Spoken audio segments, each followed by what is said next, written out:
नमस्कार दोस्तों, स्वागत है आपका द न्यूज लॉन्चर के इस यूट्यूब मंच पर। सबसे पहले हम अपने दर्शकों को स्वतंत्रता दिवस की बहुत बहुत शुभकामनाएं और बधाई देते हैं। और इसके बाद अब हम चलते हैं बिहार स्पेशल चर्चा में।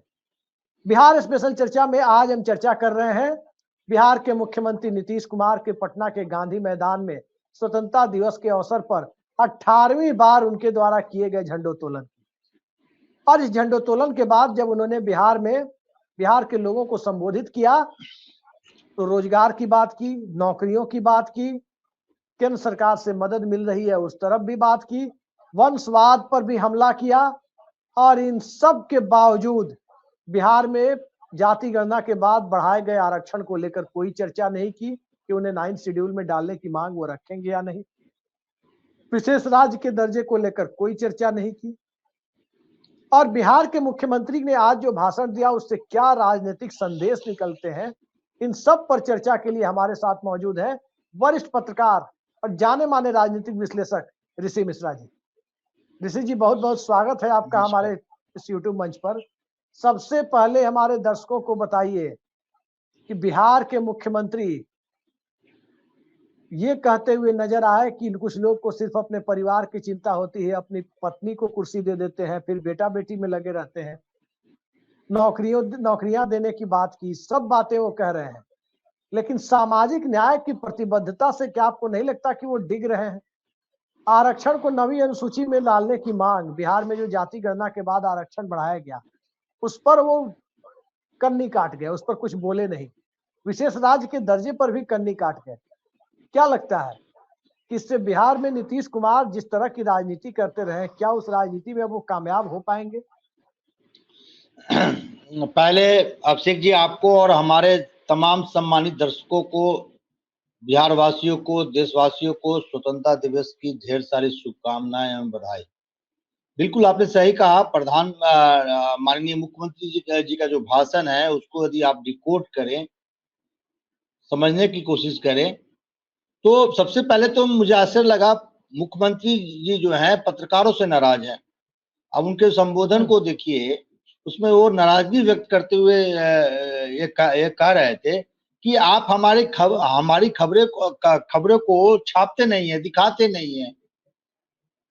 ये कंप्लेन उस समय भी था इनका जब वो महागठबंधन में थे, ये कंप्लेन अभी भी है जब वो एनडीए गठबंधन में है, सरकार में है, सहयोगी पार्टनर बीजेपी है। और ऐसा राजनीतिक गलियारों से लेकर तमाम प्लेटफॉर्म पे चर्चा होता है कि मीडिया पे तो डायरेक्ट इनडायरेक्ट बीजेपी का पकड़ है और बीजेपी का आप सहयोगी हैं, फिर भी आपके खबर को पत्रकार जो हैं न छापते हैं न दिखाते हैं, तो नाराजगी कहीं न कहीं। और आज स्वतंत्रता दिवस के दिन जब वो संबोधन कर रहे थे, इस प्रकार की नाराजगी उन्होंने पत्रकारों से दिखाया।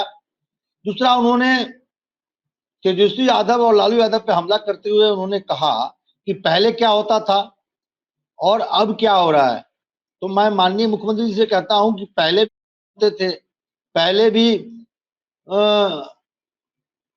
दुराचार होते थे और आज भी हो रहे हैं। मुजफ्फरपुर में जो दुराचार की घटना है उसकी चर्चा हम लोगों ने कल की थी जी। और जिस प्रकार से घटना हुआ है, रोंगटे खड़े हो जाते हैं, इंसानियत शर्मसार हो जाती है। लेकिन हमारे राजनेता जो कुंभकर्णी निंद्रा में है उससे वो जग नहीं पाते हैं जी। तो सवाल ये है जी ऋषि जी, सवाल यही उठता है कि मैं उसी पर मैं बारी बारी से आ रहा हूँ। मैं बारी क्या निकला मुख्यमंत्री के भाषण से? राजनीति, देखिए, सबसे बड़ा राजनीतिक संदेश ये है, अभिषेक जी आवाज आ रही है जी? सबसे बड़ा राजनीतिक संदेश ये है कि जब उन्होंने पत्रकारों को लेकर कहा तो वो किस पे हमला है? एक तरह से आप उसको डिकोड कीजिए। जनरली क्या कहा जाता है कि पत्रकारों पे, मीडिया संस्थानों पे बीजेपी का एक तरह से बर्दाश्त है। और नीतीश कुमार यानी बिहार सरकार के खबरों को यदि मीडिया नहीं दिखा रही है, पॉजिटिव खबरों को, सरकार द्वारा किए गए कार्यों को नहीं दिखा रही है, तो इसका क्या मतलब है? जो वर्तमान गठबंधन है उसमें नीतीश कुमार खुश नहीं है जी। दूसरी ये बात, आपने एक बहुत महत्वपूर्ण सवाल किया कि जो रिजर्वेशन की जो सीमा बढ़ाई गई, जिसको 9वीं अनुसूची में डलवाना था, जिसको नीतीश कुमार नहीं डलवा पाए, केंद्र सरकार को दबाव नहीं बना पाए, आज उसको लेकर कुछ नहीं कहा नीतीश कुमार ने। जी, विशेष राज्य के दर्जे पर कुछ नहीं कहा, विशेष राज्य के दर्जे पे कुछ नहीं कहा। यदि वो उस पैकेज से खुश होते तो दो तीन शब्द तो जो प्रशंसा में, केंद्र सरकार की प्रशंसा में कह ही सकते थे आज कि देखिए हमने जो मांगे की थी केंद्र सरकार से, केंद्र सरकार ने माना है, अपनी उपलब्धियों में दिखाते नीतीश कुमार, लेकिन उस पर भी नहीं बोले। तो मैं बार बार कह रहा हूं आप लोगों को कि गठबंधन तो बना हुआ है, लेकिन गठबंधन में जो बंधन है वो कमजोर होते जा रहे हैं जी। नीतीश कुमार का बॉडी लैंग्वेज देखिए, नीतीश कुमार वो नीतीश कुमार नहीं दिखते हैं जो पहले हुआ करते थे। और एक चर्चा तो जरूर है, जिसको आप भी मानते होंगे, दर्शक भी ये चीज को मानते होंगे, नीतीश कुमार का सरकार पे जो पकड़ होनी चाहिए वो पकड़ नहीं दिख रही है। ब्यूरोक्रेट्स बिल्कुल एक तरह से हावी है बिहार में। ब्यूरोक्रेट्स जो चाहते हैं वही होता है। पॉलिटिकल इंटरफेरेंस बहुत कम देखने को मिल रहा है। आप देखिए जाति के आधार पे, पसंद नापसंद के आधार पे आप जिले में पुलिस कप्तान और डीएम की तैनाती करते हैं, उससे आपके सरकार के परफॉर्मेंस पर असर पड़ता है, खासकर लॉ एंड ऑर्डर को लेकर। ये तमाम चीजें हैं जिसे जी, सवाल ये है कि आज नीतीश कुमार से उम्मीद थी कि कुछ ठीक ठाक चीजें बोलेंगे। कल ही अनंत सिंह को साक्ष्यों के अभाव में, लैक ऑफ एविडेंस, उसके कारण उनको बरी किया गया है। और फिर अलग अलग तरह की बातें बिहार में लॉ एंड ऑर्डर को लेकर सामने आ रही है। क्या आपको लगता है कि नीतीश कुमार जिस तरह से, लोगों को लग रहा था कि बहुत दिनों से चुप है, आज कुछ बोलेंगे तो कुछ राजनीतिक संदेश निकलेगा, पत्रकारों पर उल्टा वो नाराज होते हुए नजर आए हैं। पत्रकारों से क्या दिक्कत है उनको? पिछली बार जब वो महागठबंधन में यानी इंडिया गठबंधन में थे तो कहते थे कि अरे आप लोग तो यहाँ बाइट लेते हैं, आपका जो दिल्ली वाला सब है दिखाने देगा जी, सब पर कब्जा करके बैठा हुआ है। जब तक चुनाव नहीं होगा, जब तक सरकारवा नहीं बदलेगा, तब तक कुछ दिखाइएगा जी। फिर उन्हीं के साथ चले गए, फिर भी पत्रकारों से नाराज है। गोदी मीडिया नरेंद्र मोदी के सिवा उनको वहां भी बाइट नहीं दे रहा है, उनको भी स्पेस नहीं दे रहा है। अब देखिए गोदी मीडिया, मान लीजिए नीतीश कुमार की नजर में जो तमाम मीडिया संस्थान हैं, अखबार वाले हैं, पत्रकार हैं, सब मान लीजिए मोदी जी से मैनेज हैं। आप पत्रकारों से नाराज हैं, आपके सहयोगी दल क्या आपसे खुश है? लॉ एंड ऑर्डर को लेकर जिस प्रकार से प्रदेश अध्यक्ष से लेकर वित्तीय सांसद पवन जायसवाल, पूर्व क्या नाम है उनका, पवन जायसवाल, संजय जायसवाल, तमाम ऐसे लोग हैं, नीरज सिंह बबलू, तमाम ऐसे लोग हैं। नीरज सिंह बबलू खुद नीतीश कैबिनेट में मिनिस्टर हैं। तमाम ऐसे लोग जो हैं आपके कार्य प्रणाली को लेकर सवाल उठा रहे हैं, खासकर लॉ एंड ऑर्डर को लेकर। इसको आप क्या कहेंगे? ठीक है, मीडिया नहीं दिखा रही है, मीडिया क्या एक बड़ा तबका आपसे नाराज है, जैसा वो कह रहे हैं। मीडिया क्यों नाराज होगी? तो यदि आप अच्छे काम, आप 2005 से 2010 तक अच्छे काम किए तो आपको पत्रकारों ने ही सुशासन बाबू का तगमा दिया था। यदि आप काम नहीं करेंगे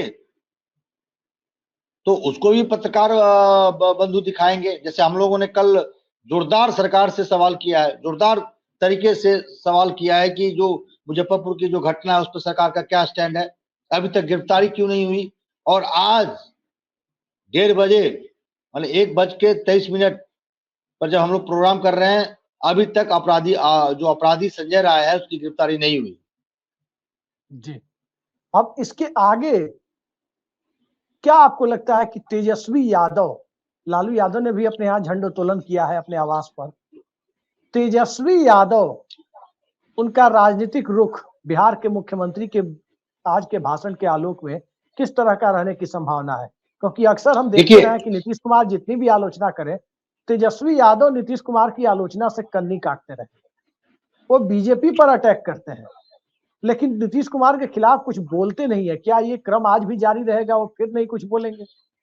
देखिए, 2-3 बातें हैं जिसको समझने की जरूरत है। यदि आज के स्पीच को डिकोड करें तो जो तेजस्वी यादव ने जिस विषय को जोरदार ढंग से उठाया था, रोजगार को लेकर, जॉब को लेकर, और उससे कहीं न कहीं विधानसभा चुनाव में हो या लोकसभा चुनाव, तेजस्वी यादव को एक एज मिलता हुआ दिखा।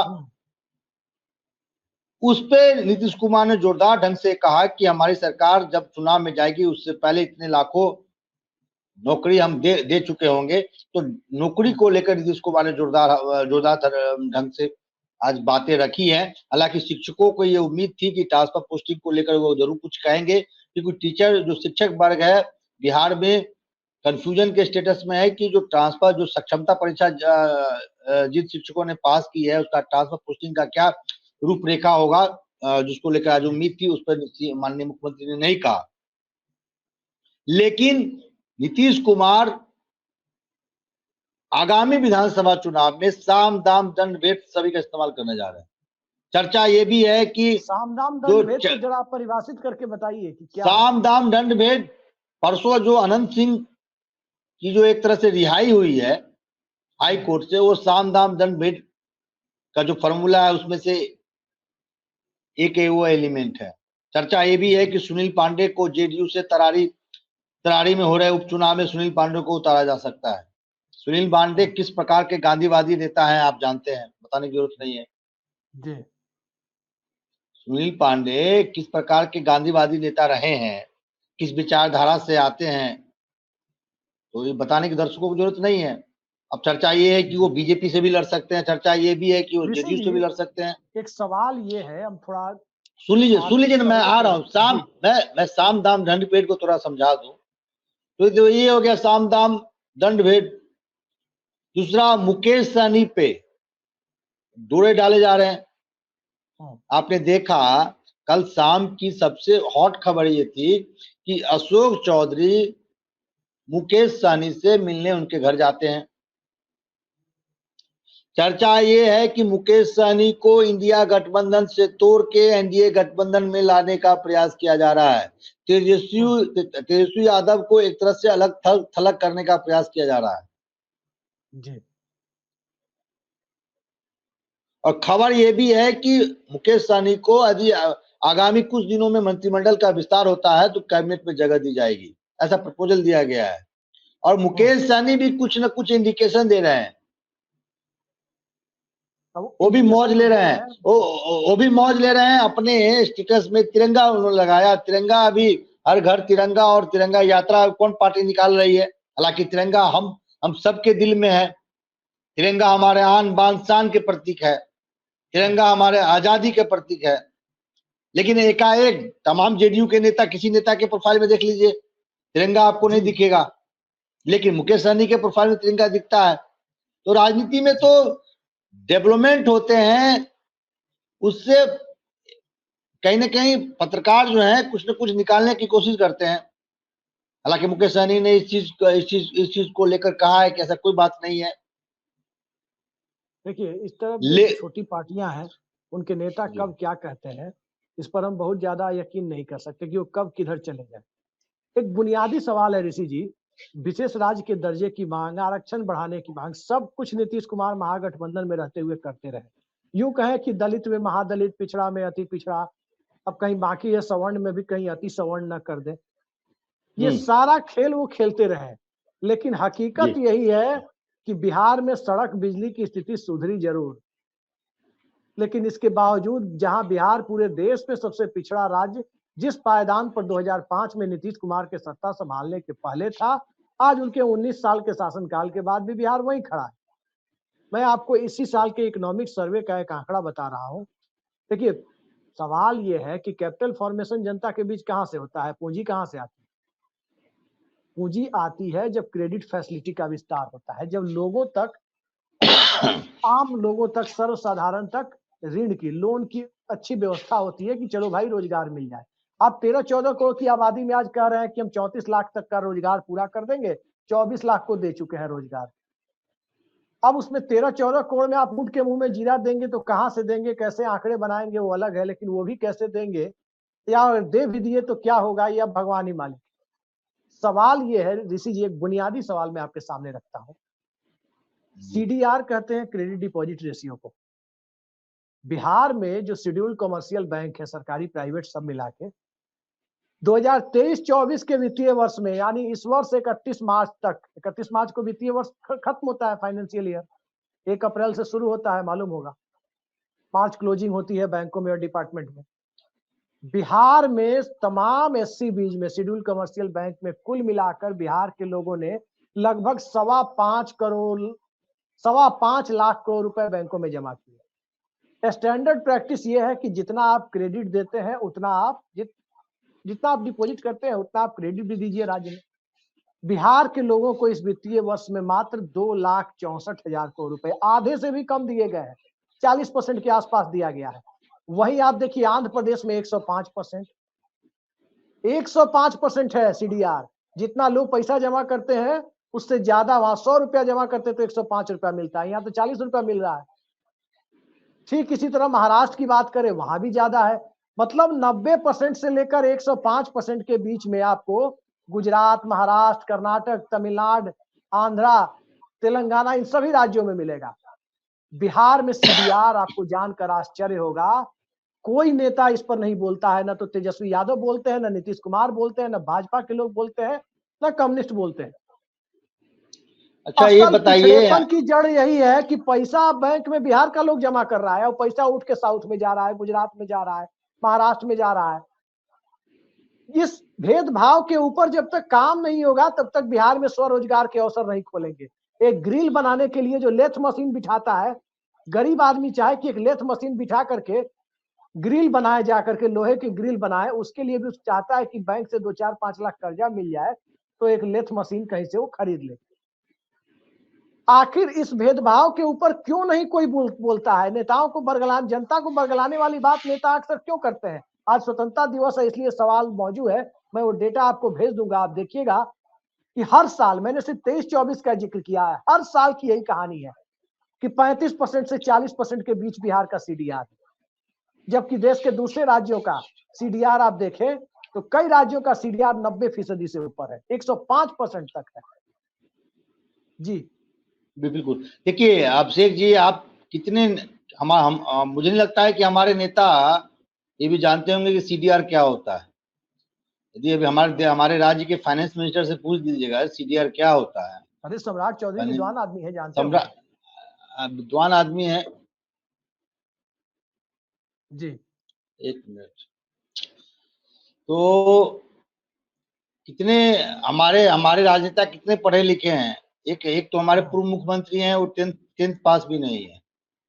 तो ये सीडीआर, ये तो मैं यदि दर्शकों को आम भाषा में बताऊं कि देखिए हमारे नेता कितना भी अपना पीठ थपथपा ले, आज देख लीजिए 28-29 राज्यों की सूची में बिहार जो है पर व्यक्ति जो आमदनी है उसके सूची में सबसे निचले पायदान पे है। आज देख लीजिए, आप तुलना कीजिए ना, बिहार में प्रति व्यक्ति आय इनकम कितना है? 53,000, 55,000 के आसपास है। और आंध्र प्रदेश से तुलना कीजिए, आंध्र प्रदेश से तुलना कीजिए, केरल से तुलना कीजिए, इवन झारखंड से तुलना कर लीजिए, बगल में मध्य प्रदेश से तुलना कर लीजिए, जिनको बीमारू राज्य भी कहा जाता है।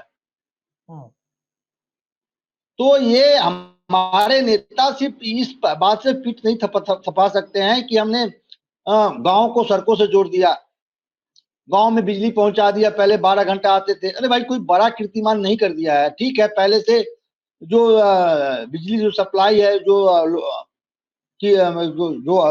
अधिक है, ये बात बिल्कुल सही है, लेकिन कोई बड़ा आपने करिश्मा नहीं कर दिया। आज भी आप देख लीजिए, रेलवे विभाग कितना भी ट्रेन बिहार को दे दे, आप देखिए हमारे जो श्रमवीर हैं, प्रशांत किशोर की बात से मैं सहमत हूँ, चाहे वो उस पर राजनीति कर रहे हो अलग बात है, लेकिन ये तथ्य तो सही है कि 40 सांसद वाले राज्य के लोग जो हैं बाहर जाके मजदूर का काम करें, और 25 सांसद वाले जो गुजरात है उसके लोग जो हैं फैक्ट्री चलाएं, उद्योगपति बने, और हमारे जो भाई बंधु हैं उस उद्योगपति और जो फैक्ट्री चलाने वाले यहाँ मजदूरी के काम करें। तो ये सवाल हमारे राजनेताओं से है, नीतीश कुमार से है, तेजस्वी यादव से है, क्योंकि यही दोनों पॉलिटिकल पार्टी बीजेपी से है, क्योंकि 25-30 सालों से यही तीनों पार्टी जो है क्रमशः सत्ता में रही है। एक बुनियादी सवाल मैं आपके सामने रखता हूँ। देखिए, आप दक्षिण के राज्य की बात कीजिए, उत्तर की बात कीजिए, भारत की कीजिए, यूरोप की कीजिए, अमेरिका की कीजिए, कहीं की कीजिए, सच्चाई ये है कि गवर्नमेंट सेक्टर में 1-1.5% से ज्यादा रोजगार कहीं नहीं आएगा, कहीं नहीं आएगा। 1-1.5% आ गया तो बहुत बड़ी बात है। प्राइवेट सेक्टर में भी 6-7% से ज्यादा रोजगार नहीं आएगा, ये सच है। कितने रोजगार अडानी, अंबानी, टाटा, बिरला, टीसीएस और इंफोसिस मिलकर के दे देंगे, और इस तरह की कंपनियां दे देंगी, अंबुजा सीमेंट और दूसरे लोग कितने रोजगार दे देंगे? 90% लोगों को तो रोजगार स्वरोजगार से मिलेगा, ये बात तो तय है, चाहे दक्षिण के राज्य हो या उत्तर के राज्य हो। ये सच्चाई है या नहीं है? स्वरोजगार 90, आज बिहार से भी देखिए 90% आदमी जो पलायन करता है वो क्या जाकर के वो टीसीएस में नौकरी करता है, या जाकर के अडानी अंबानी का, रिलायंस का नौकरी करता है? कितने लोग होंगे? अब मैं वहां जाकर किसी व्यक्ति की दुकान में काम करता है, किसी का बोरा उठाता है तमिलनाडु में जाकर। मैं ये कह रहा हूं, ठीक है, अरे आप देखिए पूरे स्वरोजगार आएगा किससे? स्वरोजगार आएगा क्रेडिट फैसिलिटी से, ये सच्चाई है। डिमोनेटाइजेशन जब हुआ था तो पश्चिमी उत्तर प्रदेश के किसान रो रहे थे, हरियाणा के किसान रो रहे थे, क्योंकि उनके लिए बैंक का मतलब था कोऑपरेटिव बैंक। कोऑपरेटिव बैंक से उनकी दाल रोटी चलती थी, उन्हें जब पैसा चाहिए होता था खेती के लिए मिल जाता था। और कोऑपरेटिव को नोट बदलने की इजाजत नहीं मिली थी, आपको मालूम होगा। नोट बदलने की इजाजत सिर्फ आरबीआई में शेड्यूल्ड कमर्शियल बैंक को मिली थी। वो रो रहे थे, लेकिन बिहार के लोगों को पता ही नहीं है और नेता कुछ करते नहीं है।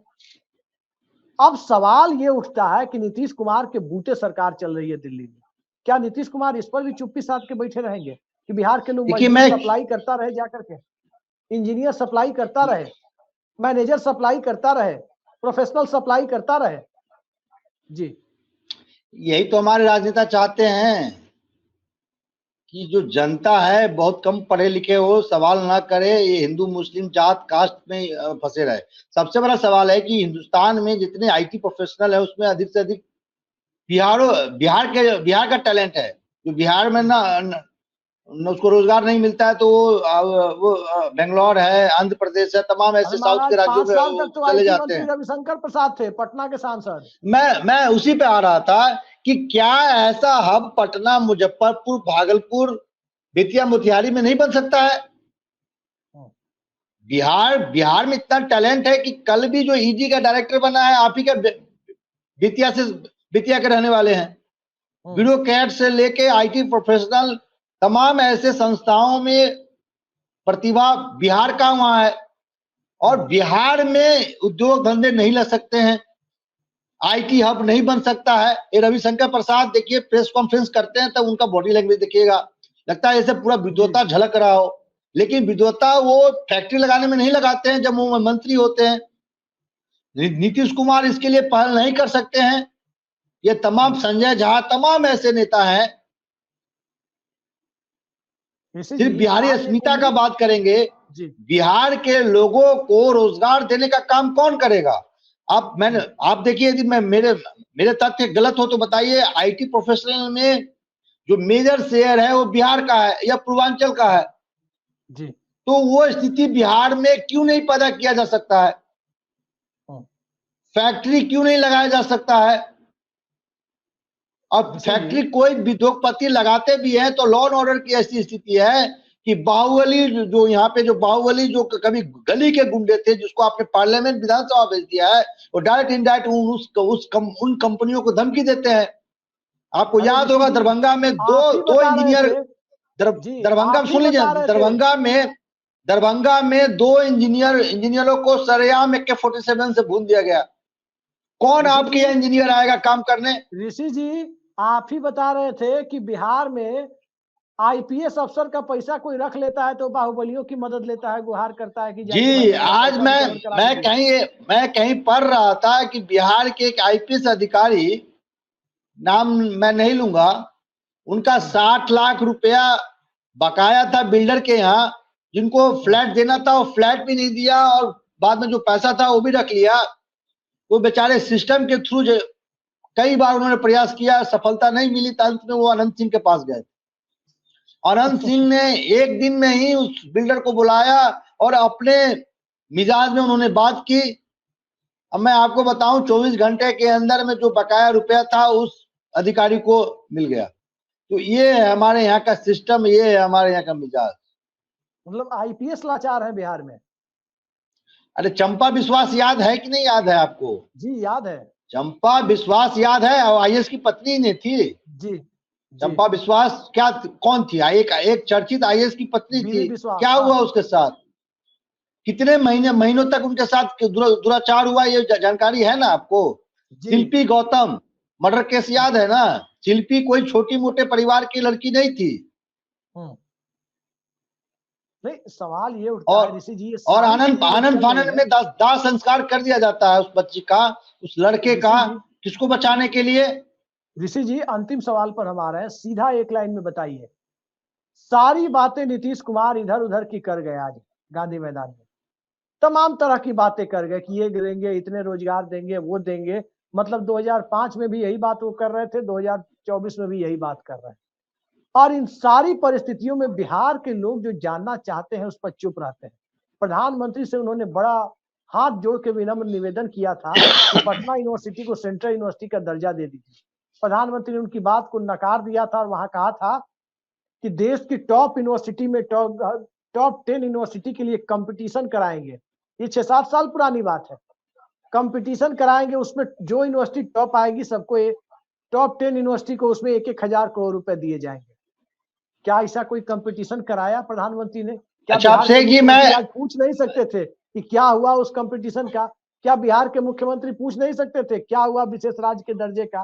क्या बिहार के मुख्यमंत्री पूछ नहीं सकते थे कि क्या हुआ बिहार के सीडीआर का? क्या बिहार के मुख्यमंत्री पूछ नहीं सकते थे आज स्वतंत्रता दिवस पर कि क्या हुआ आरक्षण बढ़ाने के फैसले का? तमाम बातें सब कर दिए इधर उधर। ऊंट के मुंह में जीरा देने के लिए तैयार है कि इतना दे देंगे। ये कब तक भुलावा चलता रहेगा और कब तक नीतीश कुमार, लालू, चिराग पासवान क्या कहते हैं? चिराग पासवान का विजन मैं आपको बताता हूं। एक इंटरव्यू में कह रहे थे कि जैसे अयोध्या का विकास हुआ है वैसे सीतामढ़ी का विकास किया जाएगा। राम जी की, भगवान राम की ससुराल थी सीतामढ़ी, माता जानकी का जन्म स्थान है, उसका विकास किया जाएगा, उससे उनको रोजगार पूरे बिहार में। अरे चिराग पासवान का नाम मत लीजिए। अभी जो घटना हुई है मुजफ्फरपुर में, जिस क्षेत्र में हुई है, वो वैशाली संसदीय क्षेत्र के अंतर्गत पारू थाना के लालू छपरा के नया टोला गांव में हुई है। लालू छपरा पंचायत का नाम है, गांव का नाम नया टोला है। और वहां की जो सांसद है बीना देवी हैं, खुद महिला हैं और एलजेपी से हैं। और जिस बच्ची के साथ दुराचार हुआ है वो मां दलित से संबंध रखती हैं। चिराग पासवान के पार्टी का एक अदना सा कार्यकर्ता भी गया हो तो आप मुझे बता दीजिए। तो चिराग पासवान की तो बात ही मत कीजिए। दलितों की राजनीति करने वाले लोग, 12 तारीख की जो घटना है, आज 15 अगस्त है,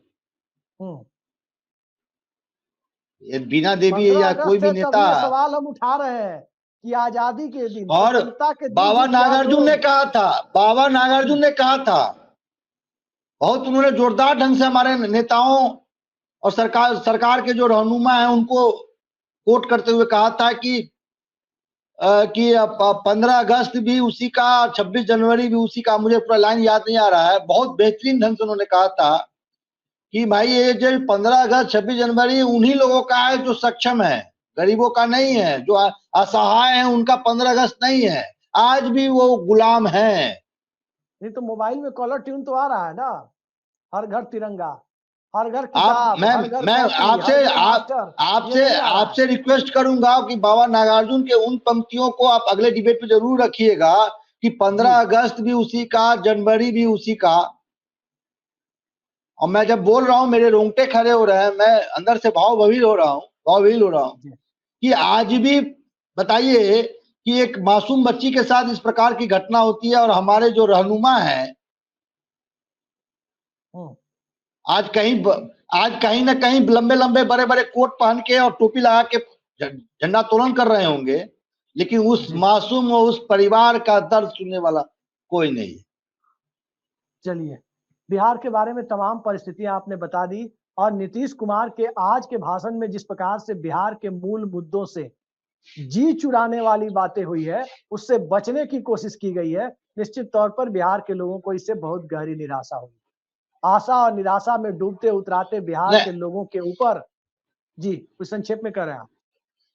देखिए अभिषेक जी, मैं कह रहा हूं कि हम पत्रकार बंधुओं से भी निवेदन कर रहे हैं, तो जिस प्रकार से आपने पूरे दमखम के साथ कोलकाता में जो एक डॉक्टर के साथ जिस प्रकार से निर्मम हत्या, मतलब निर्मम हत्या किया गया, उसी प्रकार जोरदार ढंग से मुजफ्फरपुर की घटना को भी उठाइए। निश्चित तौर पर हम लोग उठा रहे हैं, कंटिन्यू। और मैं तमाम पत्रकारों से कह रहा हूं कि आपके अंदर जो आत्मा मर गई है उसको जगाइए। जी, खबर में गरीबी अमीरी मत देखिए, छोटे शहर बड़े शहर मत देखिए। आप छोटे शहर बड़े शहर की बात कर रहे हैं। दरअसल इस देश में पत्रकारिता को इन गोदी मीडिया वालों ने तो कहीं शमशान घाट में ले जाकर छोड़ दिया है। पत्रकारिता को तो सोशल मीडिया ने जिंदा रखा है, और पत्रकारिता को जब सोशल मीडिया ने जिंदा रखा है, तो उस दौर में हम उम्मीद कर रहे हैं कि नीतीश कुमार बिहार फर्स्ट और बिहारी फर्स्ट और बिहारी भावनाओं को जिंदा रखने के लिए 19 साल बाद भी वही बातें करते हुए दिखाई दे रहे हैं, जिसकी उम्मीद कम से कम 19 साल सरकार चलाने के बाद लोग नहीं करते हैं। 18वीं बार झंडोत्तोलन करने के बाद लोग नहीं करते हैं, लेकिन लोगों को आज वही बातें कही जा रही है। वो डर दिखा रहे हैं, डर दिखाते हैं। वो 2005 से पहले वाले जो स्थितियां थी बिहार का, उसका डर दिखाते हैं। ये डर दिखा के कब तक वोट लेते रहेंगे आप? जी, अब देखिए कब तक जनता, बिहार की जनता जाति धर्म के नाम पर, कोई हिंदुत्व की बात करेगा तो कोई सोशल इंजीनियरिंग के नाम पर पिछड़ा अति पिछड़ा दलित महादलित की बात करेगा, कोई आकर के कोई अलग मॉडल लेकर के किसी के कहने पर वोट काटते चला जाएगा, चिराग मॉडल बनेगा तो कोई कहीं जाकर के माई और बाप समीकरण बनाएगा। तो ये तमाम राजनीति जो चल रही है, आज आजादी के 77 साल बाद भी सियासत को यदि बिहार के लोग प्रश्रय दे रहे हैं, तो निश्चित तौर पर इससे ज्यादा निराशा के गर्त में धकेलने वाली बात कुछ नहीं है। देखते हैं आने वाले वक्त में लोग इन सब से ऊपर उठकर सोच पाते हैं। स्वतंत्रता दिवस के इस अवसर पर हम अपने दर्शकों को फिर से शुभकामनाएं देते हैं। ऋषि मिश्रा जी, आपको भी शुभकामनाएं देते हैं। इतने ज्वलंत मुद्दे पर और बिहार के मुख्यमंत्री की स्पीच का आपने बहुत ढंग से आज पोस्टमार्टम किया है। बहुत बहुत धन्यवाद आपका। नमस्कार।